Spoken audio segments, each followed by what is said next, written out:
Office के वार्षिक समारोह की पार्टी और सहकर्मियों की जिद, लेकिन वो हाथ में शराब का गिलास लेकर शराब पीने का नाटक कर रहा था। उसे इस कार्यालय में शामिल हुए कुछ सप्ताह ही हुए होंगे और हालांकि उसे कुछ दिन पहले ही समझ में आया था कि ऐसी बड़ी बड़ी पार्टियों में शराब पीना प्रतिष्ठा की निशानी मानी जाती है, लेकिन शराब पीकर अपनी प्रतिष्ठा बढ़ानी पड़े, इतना भी बुरा समय नहीं आया है। और वैसे भी वो जिस बस्ती में रह चुका है वहां शराब पीने वाले लोग मान, मर्यादा और प्रतिष्ठा को बढ़ाने की बजाय उसी गिलास में मिलाकर पी जाते थे। रात के 11:30 बजने के बाद भी पार्टी खत्म नहीं हुई थी। बॉस कब से निकल चुके थे, लेकिन वो बेचारा एक जगह अकेले बैठे सब कुछ देख रहा था। लेकिन पर अब उसे काफी बोर लगने लगा था। लगभग सभी को बाय करके वो वहां से घर के लिए निकला। रात के तकरीबन 12 बज चुके थे। ऑफिस शहर से तकरीबन 20 किलोमीटर की दूरी पर था। हालांकि दिन में सड़क पर काफी भीड़ रहती, लेकिन रात होते होते सड़क पूरी तरह से खाली हो जाती और अब वो उसी सड़क पर बाइक से जा रहा था। कभी कभी सड़क के दोनों ओर बंजर वीरान इलाका लगता, तो कभी कभी घनी झाड़ियों के बीच से सुनसान सड़क दिखाई देती। सड़क से कुछ दूरी पर चिटपुट आबादी नजर पड़ती। जब एक हाट गांव आता तो सड़क के किनारे गांव के आवारा कुत्तों को सोता देख थोड़ा डर भी लगता। उस घने अंधेरे में कभी कभार भी कोई गाड़ी सामने से आती हुई दिखाई पड़ती। कानों में पहने हेडफोन के ऊपर लगे गानों की धुन पर उसका सफर शुरू था। सड़क के दोनों तरफ कई तरह की झाड़ियां नजर आ रही थी। वैसे पिछले 2 हफ्तों से वो इसी सड़क से ऑफिस के लिए जाता, इसलिए ये इलाका उसके लिए नया नहीं था। उसी सड़क के बीच बीच में कई छोटे छोटे पुल लगते थे।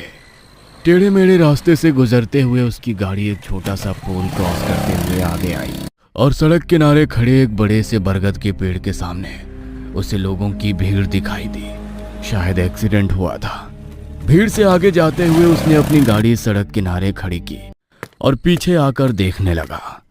सड़क पर कांच के टुकड़े बिखरे पड़े थे। सड़क के बीच से एक सफेद लंबी सी लकीर नजर आ रही थी। शायद कोई बाइक वाला स्लिप होकर गिरा था। वहां से थोड़ा खून भी बहता दिखाई दिया। लोगों की काफी भीड़ थी। उसने आगे जाकर देखना चाहा, पर कुछ दिखाई नहीं दिया। इसलिए उसने भीड़ में ही खड़े एक आदमी से पूछा, भाई साहब क्या हुआ? किसी ट्रक का पहिया सिर के ऊपर से गुजरने की वजह से मौके पर ही मौत हो गई है। क्या किसी ने एम्बुलेंस को फोन किया है? हाँ, गाड़ी निकल चुकी है, शायद कुछ देर में पहुंच जाएगी।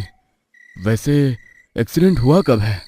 पता नहीं, लोगों की भीड़ दिखाई दी, इसलिए रुककर देखा तो पता चला कि एक्सीडेंट हुआ है। वैसे भाई साहब, मैं आगे के गांव जा रहा हूँ, क्या मुझे वहां तक छोड़ देंगे? जी जरूर, चलिए। वह आदमी गाड़ी की पिछली सीट पर बैठ गया और उन लोगों का सफर शुरू हो गया। बाइक चलाते हुए उस लड़के ने कहा, वैसे रात के समय अगर कोई साथ हो तो सफर जल्दी खत्म होता है, ऐसा मैंने सुना है। सही कहा आपने। वैसे भाई साहब, आप यहीं के रहने वाले हैं? जी नहीं, मेरा गांव यहाँ से काफी दूर है। मैं यहाँ नौकरी की तलाश में आया हूँ। तो क्या नौकरी मिल गई या तलाश अभी भी जारी है? अभी तक तो नहीं मिली, पर मिल जाएगी। अपने राइट हैंड से बाइक का हैंडल पकड़कर उसने लेफ्ट हैंड पीछे वाले पॉकेट में डालकर एक कार्ड निकाला और पीछे उसकी तरफ करते हुए कहा, ये मेरा ऑफिस का कार्ड है, कल आप मुझे इस पते पर आकर मिलिए। कार्ड हाथ में लेकर उस आदमी ने कहा, आपका बहुत बहुत शुक्रिया। वैसे साहब, आप हमेशा इतनी देर से आते हैं? अरे नहीं, आज ऑफिस में पार्टी थी इसलिए थोड़ा लेट हो गया। अच्छा, फिर ठीक है। क्यों, क्या हुआ? कुछ नहीं, यह सड़क कुछ ठीक नहीं है। हाँ पता है, काफ़ी गड्ढे और स्पीड ब्रेकर है यहाँ पर। दिन के समय ठीक है, पर रात को गाड़ी चलाते वक्त काफ़ी मशक्क़त करनी पड़ती है। अगर तेज़ रफ्तार से गलती से गाड़ी का पहिया गड्ढे में गया तो समझो काम ख़त्म। अरे साहब, मैं सड़क के बीच बने गड्ढों के बारे में बात नहीं कर रहा। उस आदमी की बात सुनकर उसने आश्चर्य से पूछा, तो फिर किस बारे में बात कर रहे हैं? लोग कहते हैं ये रास्ता भूतिया है। लोगों ने इस रास्ते पर काफी अजीब और गरीब घटनाओं को अनुभव किया है। आपको जो कहना है खुलकर कहिए। इस सड़क पर बुरी आत्माओं का बसेरा है। उस आदमी की बात सुनकर वो लड़का ठहाका मार के हंसने लगा। उसकी बातों का मजाक उड़ाते हुए उसने बोला, भाई साहब बाकी सब तो ठीक है, लेकिन आपको इन अजीब गरीब ख्यालों से बाहर आना होगा। मेरा मतलब है हमारा देश चांद पर, मंगल पर और पता नहीं कौन कौन से ग्रहों पर अपने स्पेसक्राफ्ट भेज रहा है, लेकिन आप लोग अभी भी भूत प्रेत जैसी मनगढ़ंत कल्पनाओं से फंसे हुए हैं। ये सब हमारे दिमाग का वहम होता है। हम जो जैसा जिस तरह का सोचते हैं हमारा दिमाग हमें वही बात दिखाता है। आप लोग जिसे भूत प्रेत कहते हैं ना, वो दरअसल इंसान के दिमाग की बीमारियां हैं। किसी साइकोलॉजिस्ट की नज़र में उन्हें स्किज़ोफ्रेनिया हेलुसिनेशन कहा जाता है। और एक बात बताऊं, मैं आज तक कई बार रात में सफ़र कर चुका हूं, काफ़ी सुनसान जगहों से गुजरा हूं, लेकिन मुझे तो आज तक कभी कोई भूत प्रेत का अनुभव नहीं हुआ और ना कभी होगा, क्योंकि ये बातें हमारे दिमाग का भ्रम है जो हमें भ्रमित करती है। मैं आज की पीढ़ी का युवा हूँ, कोई मन से भ्रमित इंसान नहीं। समझ गए मेरी बात को? अरे ये कहाँ गया? अभी तो था। बातें करते करते हम यहाँ तक तो साथ आए हैं, पर एकदम से ये कहाँ?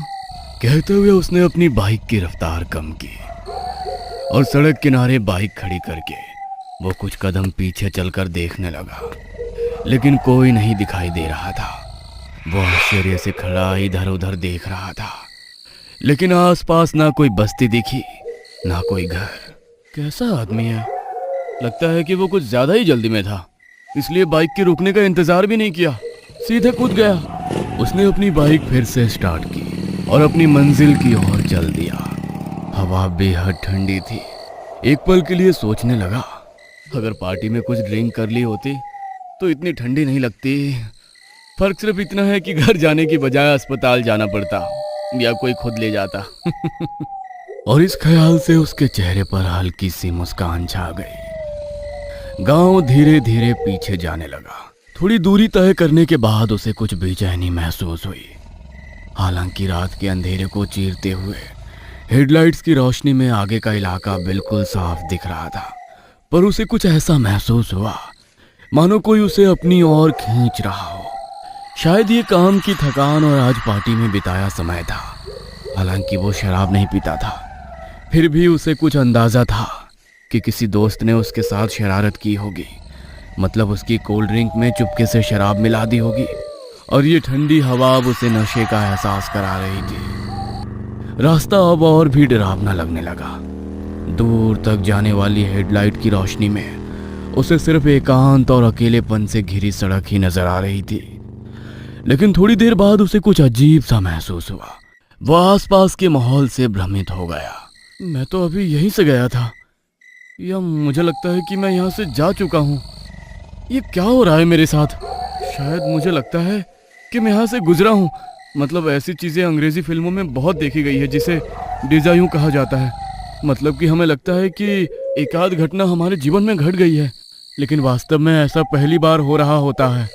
जब वो अपने विचारों में खोया हुआ था तभी उसे एक और झटका लगा। नाले पर बना वो पुल पार करने के बाद कुछ दूर आगे एक बरगद के पेड़ के नीचे सड़क के बीच में लोगों का जमावड़ा दिखाई देने लगा। उसने बड़ी गौर से आसपास के इलाके को देखा और वो सच में चौंक गया। अरे ये भ्रम नहीं, सचमुच मैं कुछ समय पहले इसी सड़क पर इसी जगह से गुजरा हूँ, क्योंकि वो लोग अभी भी वहीं खड़े हैं। हो सकता है कि एम्बुलेंस अभी भी नहीं आई हो, लेकिन मैं दोबारा इस सड़क पर कैसे आ गया? सब कुछ उसकी कल्पना से परे था। उसने अपनी बाइक की रफ्तार धीमी कर ली, क्योंकि सड़क पर लोगों की काफी भीड़ थी। उसे नहीं पता था कि भीड़ में किससे और क्या पूछा जाए, क्योंकि वो कुछ समय पहले ही उसी जगह से गुजरा था और वो जानता था कि वहां एक दुर्घटना हुई है, और वो ये भी जानता था कि उस दुर्घटना में एक व्यक्ति की मौके पर ही मौत हो गई है। तो वो बिना किसी से कुछ पूछे धीरे धीरे भीड़ से बाइक निकालते हुए जाने लगा। लेकिन तभी पीछे से उसके कानों में आवाज आई, भाई साहब मुझे अगले गांव में छोड़ दीजिए।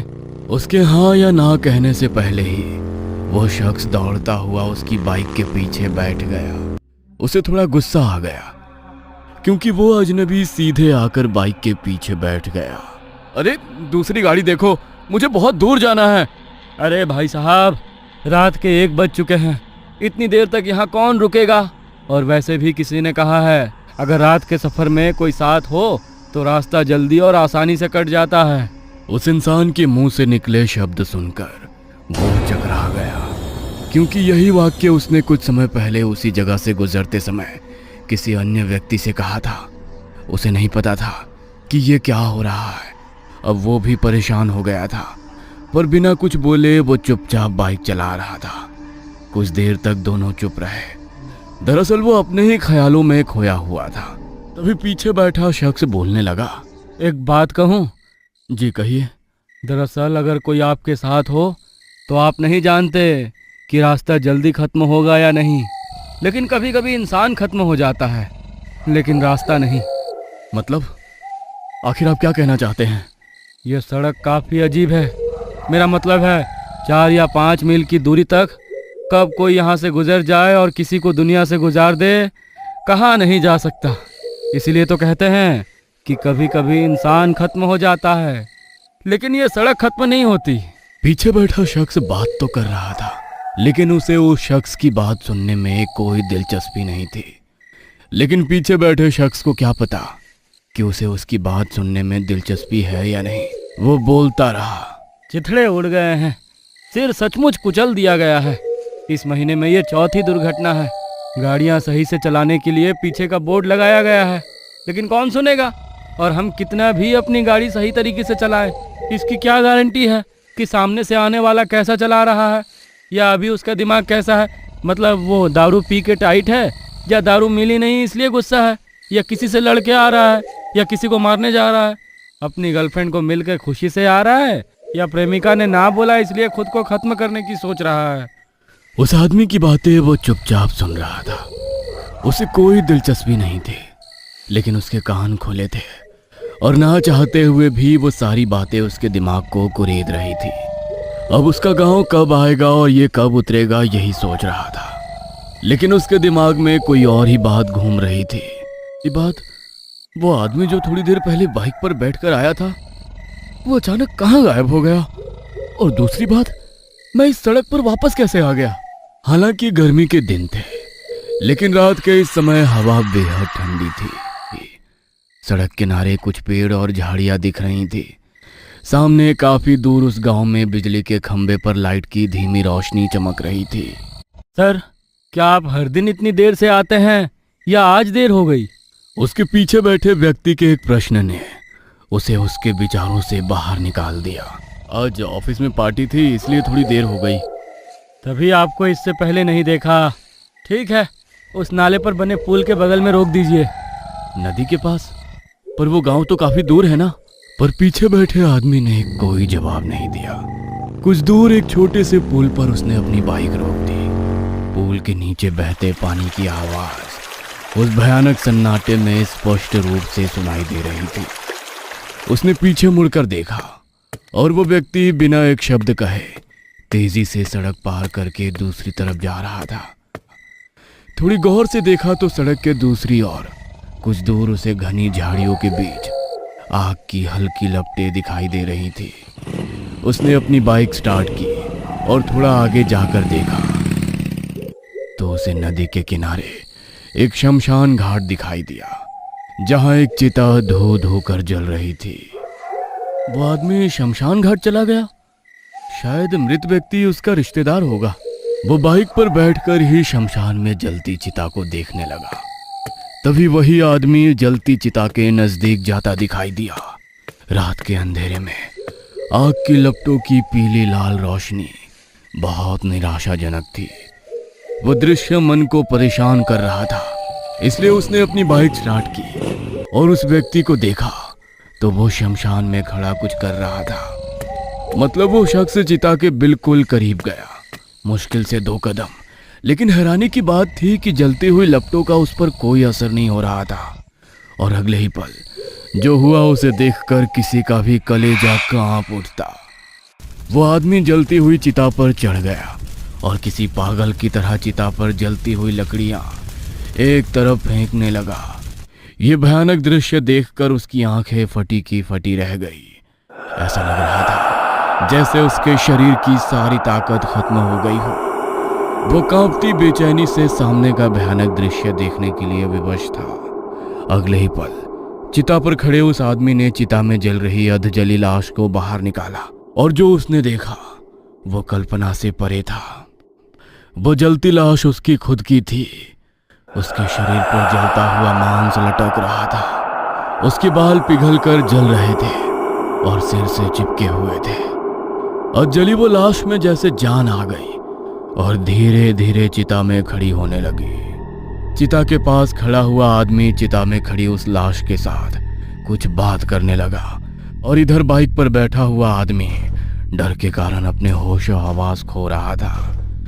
तभी एकदम से उसका पैर लड़खड़ा गए और वो गिरते गिरते संभला। तभी झटके से दोनों ने अपनी गर्दन उसकी तरफ कर ली और गुस्सैल नजरों से उसे देखने लगे। वो भयानक दृश्य देखकर उसकी रूह तक कांप गई।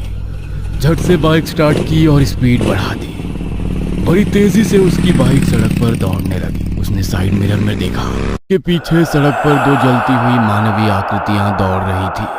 वो भी डरा सहमा बड़ी तेज गति से अपनी बाइक चलाने लगा। उसकी बाइक की रफ्तार 100 किलोमीटर से ज्यादा हो गई। वो बाइक चलाते हुए भी पीछे देख रहा था, लेकिन कुछ दूर जाने के बाद उसे यकीन हो गया कि उसके पीछे कोई नहीं आ रहा। उसने राहत की सांस ली। यह कैसी अजीब घटना थी। क्या सच में भूत होते हैं या ये सिर्फ एक भ्रम था? भ्रम, वो भी इतना असली। उसके दिमाग में ख्यालों का तूफान उठ गया।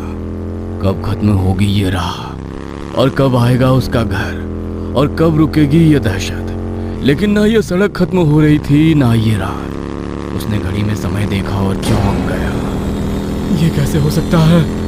उसने गाड़ी की रफ्तार धीमी की और गाड़ी सड़क के किनारे रोक दी। 12:30? मतलब मैं आधे घंटे से इसी सड़क पर घूम रहा हूँ? ये नामुमकिन है। उसने बाइक स्टार्ट की और स्पीड बढ़ा दी। फिर से उसकी बाइक तेज गति से चलने लगी। वो सड़क के दोनों तरफ देख रहा था पर उसे कोई गांव नजर नहीं आ रहा था। फिर भी बाइक की स्पीड कम किए बिना ऐसे ही जाने लगा। कुछ तिरछे टर्न लेकर वो बाइक से नाले को पार करने लगा और सामने का दृश्य देखकर उसके दिमाग ने काम ही करना बंद कर दिया। वही बरगद का पेड़, सड़क पर लोगों की वही भीड़ और दिमाग सुन्न हो गया। लेकिन दूर से ही हॉर्न बजाते हुए वो बिना रुके चल पड़ा। कुछ समय पहले हुई भयानक घटना के बाद अब आधी रात को किसी को लिफ्ट देने की हालत में नहीं था। वो उस भीड़ से बचकर आगे निकला और गहरी राहत की सांस ली। एक्सीडेंट हो गया है। सिर के पूरी तरह से चिथड़े उड़ गए हैं। कानों पर पड़े ये शब्द सुनकर उसका दिमाग ही सुन्न हो गया। उसने झट से बाइक की स्पीड धीमी की। सड़क किनारे रुकते हुए पीछे मुड़कर देखा पर पीछे तो कोई नहीं था। लेकिन उसने आवाज साफ साफ सुनी थी और वो भी बहुत करीब से। उसके दिमाग ने काम करना बंद कर दिया था। वो सोचने लगा, क्या मुझे वापस मुड़कर ऑफिस जाना चाहिए? चलो आज रात ऑफिस में ही रुकता हूँ। यहाँ सब कुछ अजीब हो रहा है। उसने अपना मन बना लिया और बाइक वापस मोड़ ली और अब वो फिर से ऑफिस की ओर चल पड़ा। बाइक तेज गति से चल रही थी और अब उसे डर का एहसास होने लगा था। दिल की बढ़ती धड़कनें, पसीने से लथपथ शरीर और कुछ देर पहले की वो घटना याद आते ही उसके शरीर पर सिहरन दौड़ जाती। तभी आगे टेढ़े टर्न खत्म हो गए और नाले पर बना वो पुल आ गया, जिसे देखकर अब उसका धैर्य ही समाप्त हो गया। मैं तो ऑफिस जा रहा था पर ये रास्ता, ये तो घर की तरफ जाता है। और कोई उसके कान में फुसफुसाया, मैंने कहा था ना, सड़क खत्म होगी या नहीं पता नहीं, लेकिन आदमी जरूर खत्म हो जाता है। उसने झट से पीछे मुड़कर देखा तो जलती चिता से निकली वो लाश उसकी बाइक के पीछे बैठी थी। ये दृश्य देख उसकी जान हलक तक आ गई। उसका खुद पर कोई नियंत्रण नहीं था। उसने सामने देखा तो वही लाश अब उसके सामने सड़क के बीचों बीच दौड़कर उसकी तरफ आ रही थी और वो अपनी बाइक पर से नियंत्रण खो बैठा। बाइक सड़क से नीचे फिसलने की कर्कश आवाज, मुंह से निकली चीखें जिसने रात के उस सन्नाटे को फाड़ दिया। बाइक सड़क के बीच में एक जगह रुक गई और एक बार फिर रात के भयानक अंधेरे में फैले सन्नाटे ने सब कुछ निगल लिया। आवाज थी तो दर्द से उसके कराहने की। उसका शरीर घायल हो गया था। उसने चारों ओर देखा और सन्न रह गया, क्योंकि वो उस जगह पर खड़ा था जहां कुछ देर पहले उसने दुर्घटना देखी थी। पुल पार करने के तुरंत बाद वहां एक बहुत बड़ा बरगद का पेड़ था। मतलब कि वो वापस उसी स्थान पर आ गया। वो काफी दर्द में था। उसका पूरा शरीर सुन्न हो रहा था। उठना तो दूर, हिल भी नहीं पा रहा था। अपनी आंखें बंद करके वो दर्द से छटपटा रहा था और उसे उसी व्यक्ति की बात याद आने लगी जिसे उसने कुछ देर पहले बात करते हुए सुना था। भाई साहब, यह सड़क ठीक नहीं है। इस सड़क पर एक शैतान रहता है। कभी कभी इंसान खत्म हो जाता है, लेकिन रास्ता कभी खत्म नहीं होता। कुछ देर पहले की वो बातें अच्छी तरह से याद आने लगी। उसने उठने की कोशिश की, लेकिन उसके शरीर में ताकत नहीं बची थी। वो जितना अधिक हिलता, उसे उतना ही अधिक दर्द होता। वो वहीं लेटा रहा, आंखें बंद करके। जल्द ही सुबह हो गई। तभी एक जानी पहचानी आवाज उसके कानों पर पड़ी। भाई साहब, क्या हुआ? गाड़ी का पहिया सिर के ऊपर से निकल गया है। सिर के चिथड़े उड़ गए हैं। खत्म हो गया है। यह शब्द सुनते ही उसने अपनी आंखें खोली और देखा कि उसके चारों ओर लोगों की भीड़ जमा है जो आपस में बातें कर रहे थे। और उसे एहसास हुआ कि वह वही भीड़ है जिसे उसने कुछ देर पहले देखा था। लेकिन अगले ही पल सब कुछ गायब हो गया।